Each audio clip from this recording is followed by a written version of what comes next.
Apple just rolled out a massive redesign of its App Store website, and while it might look like a fresh coat of paint, this update actually changes how millions of users can access Apple's ecosystem. Let's break it down. The old App Store web pages were pretty basic, static, limited, and mostly used for sharing links. But now, Apple's turned it into a full, browsable experience.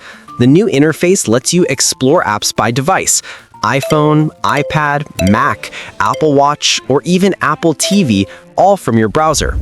Each app page now features larger visuals, interactive banners, video previews, and even sections for awards or editors' picks.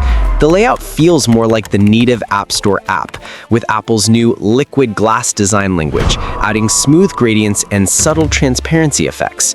Navigation's also been rebuilt. Instead of relying on Google searches to find app pages, you can now browse categories, filter by device, and jump directly between developer listings, all within Apple's own site. Here's where it gets interesting. The redesign also signals a quiet shift in Apple's strategy. The new web interface works beautifully across browsers, even on Windows and Android devices. However, you still can't download or install apps directly from the web version. For now, it's more like a showcase and browsing tool, but the structure clearly sets the stage for direct installs later. So, what does this mean?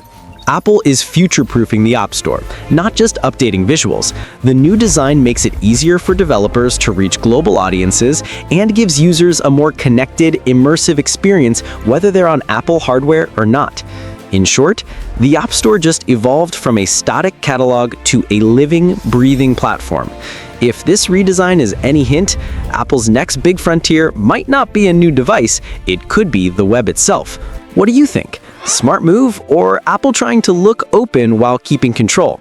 Like, subscribe, and let's talk about it.